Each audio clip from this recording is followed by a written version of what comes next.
중고 택시 2대로 시작해 고속버스 업계 1위까지. 대한민국을 대표하는 대기업 중 하나, 금호아시아나그룹. 특히나 호남 지역을 대표하는 기업으로 손꼽히고 있습니다. 중고 택시 2대로 어떻게 지금의 대기업 금호아시아나까지 키울 수 있었을까요? 금호아시아나그룹 창업주 박인천, 그의 일대기를 알아보도록 하겠습니다.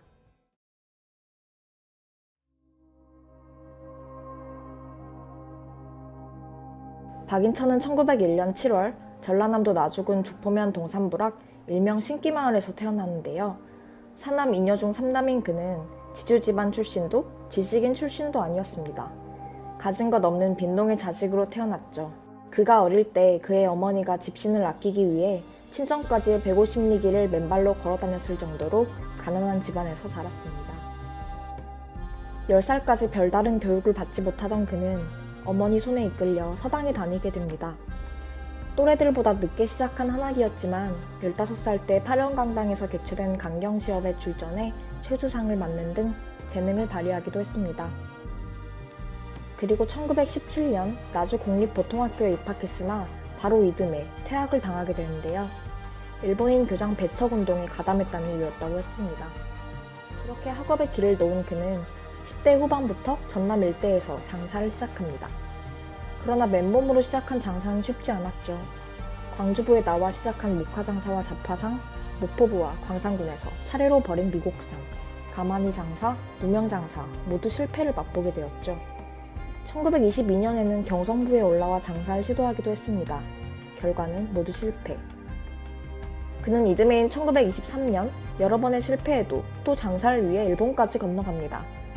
식구들 몰래 동네 사람들에게 옷을 빌려 입은 옷 그대로 집에서 나와 목포에서 오사카로 가는 배를 탔죠.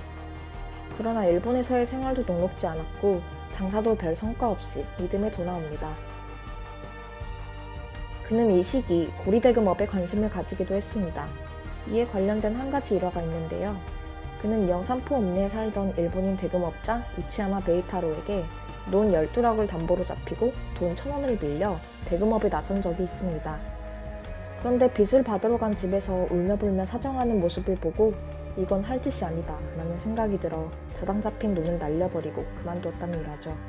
역경을 겪고 성공을 위해 몸부림치던 그임에도 자신의 신념이나 정직을 팔지는 않았나 봅니다.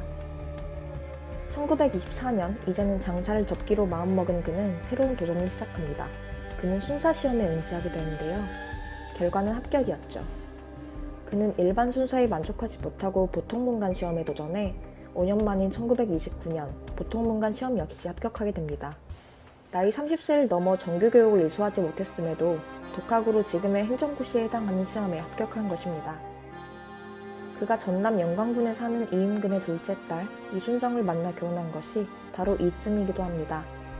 그렇게 그는 광복 전까지 15년간 사법주임으로 근무하며 조선인들의 억울함을 풀어주는 데 신경을 썼습니다. 그러나 광복 직전인 1945년 일제는 그에게 강제징용자를 모집하라는 명령을 합니다.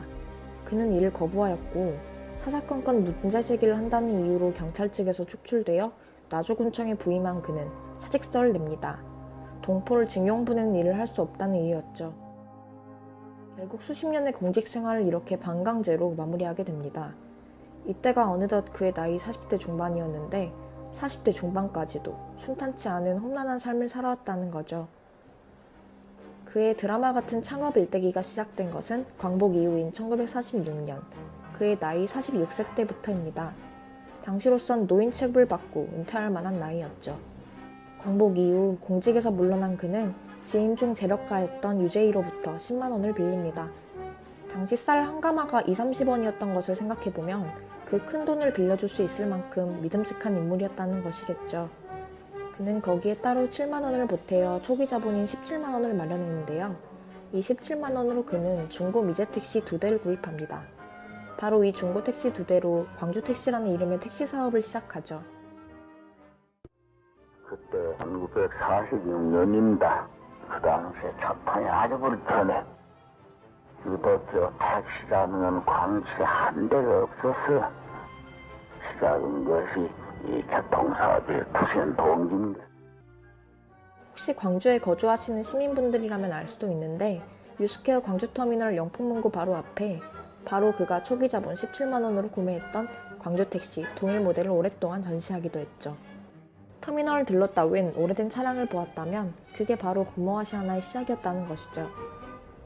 광주택시는 개업 당일부터 주문이 밀려들기 시작해 광주에서 좀 산다, 여유가 있다는 집에서는 혼인날 신랑 신부를 광주택시에 태워 시내 일주를 시키는 것이 새로운 광주의 풍속도가 되기도 했습니다. 돈 모아서 택시 한번 타보세 라는 말이 유행어처럼 번지기도 했죠. 이렇게 택시업에서 성공을 거둔 그는 1948년 2개 노선의 면허를 얻어서 광주여객이라는 이름으로 버스업에 진출합니다.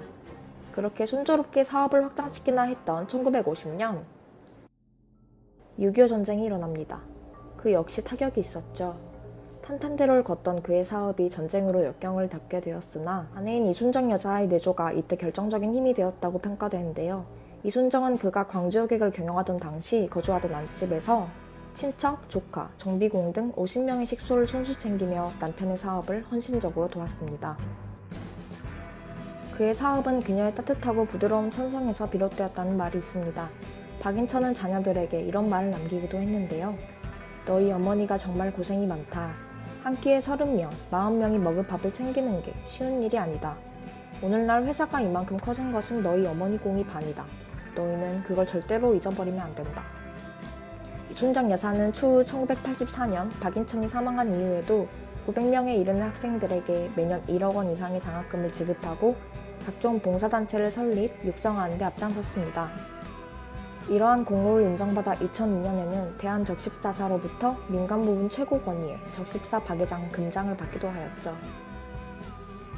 한편 그의 사업은 1960년 범위를 넓혀 타이어 제조업, 건설업까지 확장합니다. 1970년에는 경부 호남고속도로 건설을 계기로 고속버스 사업에 뛰어들어 광주고속, 지금의 금호고속을 설립하게 되죠. 다른 버스 회사들이 번개, 유니콘, 표범 등 빠른 속도와 강력함만을 강조하는 로고를 사용한 것과는 대조되게 광주고속은 성실함과 안전을 강조하는 거북이 로고를 사용했습니다. 그의 생애 좌우명인 신의, 성실, 근명과 일치하는 컨셉이었죠.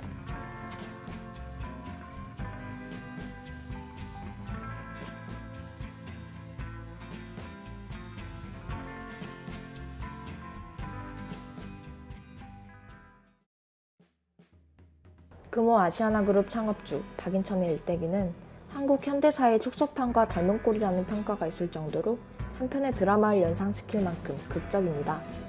수많은 좌절과 성공을 향한 몸부림, 맨주먹으로 출발해 재벌을 이루는 과정에서 그의 집념과 투지를 엿볼 수 있죠. 다른 창업주들과는 달리 아무것도 없이 시작한 그가 만난 관료들은 주로 지역의 계장들, 높아봐야 도지사였습니다.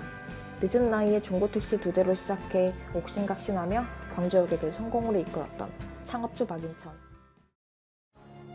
사람이 거짓말해서는 안 된다. 거짓말해서는 안 되고 역시나 지역을 맡을까 직장에 대해 근면해야 하고 또는 성실해야 한다는 것을 늘 강조하고 있습니다.